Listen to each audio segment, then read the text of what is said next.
Shalom saudara yang dikasihi Tuhan, tahu nggak bahwa damai sejahtera itu adalah salah satu dari buah-buah roh. Galatia 5 ayat 22 berkata, tetapi buah roh ialah kasih, sukacita, damai sejahtera, kesabaran, kemurahan, kebaikan, dan kesetiaan. Tapi ada satu pihak yang selalu ingin mencuri damai sejahtera dari dalam hati kita. Siapa itu? Itu dia adalah iblis. Iblis selalu ingin berusaha mencuri damai sejahtera di dalam hati kita. Dia curi lewat kekecewaan, dia curi lewat kepahitan, dia curi lewat perbuatan-perbuatan orang dan perkataan-perkataan orang lain kepada kita. Iblis selalu berusaha mencuri damai sejahtera itu. Kenapa saudara? Karena waktu damai sejahtera itu hilang dari dalam hati kita, maka yang timbul dari dalam hati kita itu amarah, saudara. Ketika timbul amarah, kebencian di dalam hati kita, itu seringkali keluar kata-kata yang tidak baik dari mulut kita. Dan paling parah, kutuk, saudara, yang keluar dari mulut orang-orang yang kehilangan damai sejahtera. Waktu dia dikecewakan sama orang, waktu dia kepahitan sama orang, perkataan-perkataan sumpah serapah dan kutuk seringkali keluar dari mulut bibir orang tersebut. Dan waktu itu terjadi, iblis menang dan dia sudah rebut damai sejahtera itu dari dalam hati kita. Nah, saudara, bagaimana caranya supaya kita bisa menjaga agar damai sejahtera itu tetap ada di dalam hati kita dan menjadi buah roh dalam hidup kita dan menjadi berkat bagi orang-orang yang ada di sekitar kita. Mari kita lihat di dalam Roma pasal yang ke-12 ayat 14 sampai ke-18. Kita lihat ayat 14. Berkatilah siapa yang menganiaya kamu, berkatilah dan jangan mengutuk. Poin pertama yang harus kita lakukan supaya kita bisa menjaga damai sejahtera dalam hati kita adalah memberkati siapa yang menganiaya kita. Berkatilah dan jangan mengutuk. Waktu kita diperlakukan tidak adil, waktu kita dikecewakan sama orang-orang lain, saudara, belajar untuk memberkati mereka, jangan mengutuk. Jadilah berkat, berkati, doakan. Sekalipun hati kita pahit, sekalipun hati kita kecewa, mari kita lihat salib Kristus, bahwa Yesus telah naik di atas kayu salib itu, saudara, telah menanggung segala kekecewa dan kepahitan kita. Lihat Tuhan Yesus yang sudah memberkati orang yang sudah menganiaya dia, yang sudah memfitnah dia, yang sudah membuat dia naik di atas kayu salib. Yesus hanya berkata, Bapa ampunilah mereka karena mereka tidak tahu apa yang mereka perbuat. Poin pertama, saudara, supaya damai sejahtera terjaga dalam hati kita, berkatilah mereka yang menganiaya kita. Amin. Poin yang kedua, ayat 15. Bersukacitalah dengan orang yang bersukacita dan menangislah dengan orang yang menangis. Poin yang kedua, saudara, mari munculkanlah empati dan simpati di dalam hati kita supaya hati kita tetap terjaga damai sejahteranya. Contohnya begini, saudara. Ada orang-orang yang selalu iri hati ketika melihat orang-orang yang diberkati di dalam hidupnya. Ya, mereka selalu membanding-bandingkan, kok dia diberkati saya enggak, kok dia hidupnya senang saya enggak, kok dia berhasil saya enggak. Nah, iri hati itu merupakan salah satu senjata iblis untuk mencuri damai sejahtera dari dalam hati kita.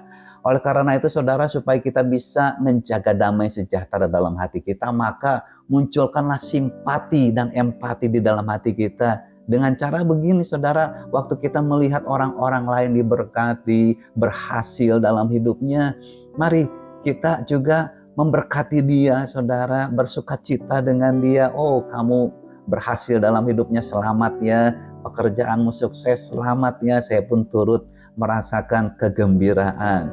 Nah, demikian juga dengan orang-orang yang mengalami kemalangan, duka cita. Saudara, kita pun harus munculkan empati dan simpati terhadap mereka. Kita turut berduka cita dengan mereka yang mengalami duka cita. Nah, saudara, ketika kita ada memiliki empati dan simpati seperti itu, maka damai sejahtera pun akan terjaga di dalam hati kita, dan kita pun akan menjaga damai sejahtera yang ada di dalam hati orang lain. Poin yang ketiga, saudara, ayat 16. Hendaklah kamu sehati sepikir dalam hidupmu bersama. Janganlah kamu memikirkan perkara-perkara yang tinggi, tetapi arahkanlah dirimu kepada perkara-perkara yang sederhana. Janganlah menganggap dirimu pandai. Poin yang ketiga, supaya kita bisa menjaga damai sejahtera dalam hati kita, saudara, mari kita berlaku adil terhadap semua orang. Hendaklah kamu sehati sepikir dalam hidupmu bersama. Amin. Jadi artinya, saudara, ketika kita mau berteman, ketika kita mau berkawan, jangan milih-milih orang. Oh, dia orang kaya, kita harus berteman dengan orang kaya. Oh, dia orang miskin, kita nggak boleh berteman dengan orang miskin. No, jangan seperti itu, saudara.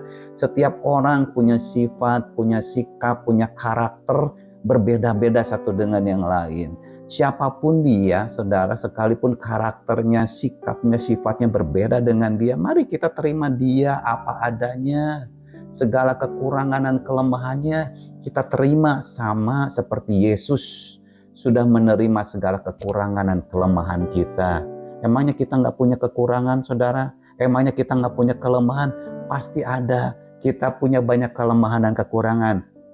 Tapi Yesus terima kita apa adanya. Mari bertemanlah dengan semua orang dengan adil. Amin. Jangan merasa dirimu pandai, jangan sombong, jangan angkuh, tetapi menjadilah orang yang rendah hati, sehingga ketika kita menjadi orang yang rendah hati, kita bisa menjaga damai sejahtera dalam hati kita pun bisa menjaga damai sejahtera dalam hati orang lain. Amin. Poin yang keempat, ayat 17. Janganlah membalas kejahatan dengan kejahatan, lakukanlah apa yang baik bagi semua orang. Bagi semua orang, lakukanlah apa yang baik. Jadi melakukan yang baik itu jangan pilih-pilih orang, tetapi kepada semua orang kita harus melakukan apa yang baik. Sehingga ketika kita berbuat baik kepada semua orang, saudara, kita bisa menjaga damai sejahtera dalam hati kita pun bisa menjaga damai sejahtera dalam hati orang lain. Amin. Kemudian poin yang kelima, ayat 18. Sedapat-dapatnya, kalau hal itu bergantung padamu, hiduplah dalam perdamaian dengan semua orang. Amin. Kadang, saudara, kita nggak mau dipersalahkan terhadap sebuah tanggung jawab, terhadap sebuah kejadian, betul nggak? Setiap orang pasti merasa dirinya paling benar, paling tahu, paling jujur, ya nggak, paling segalanya lah. Tetapi sedapat-dapatnya firman Tuhan katakan, kalau hal itu bergantung padamu, hiduplah dalam perdamaian dengan semua orang. Udah, kita memiliki respon yang baik. Mari saling mengampuni satu dengan yang lain, saling memaafkan satu dengan yang lain. Waktu kita bisa hidup damai dengan siapapun juga, maka damai sejahtera itu kita jaga di dalam hati kita, juga kita bisa menjaga damai sejahtera di dalam hati orang lain.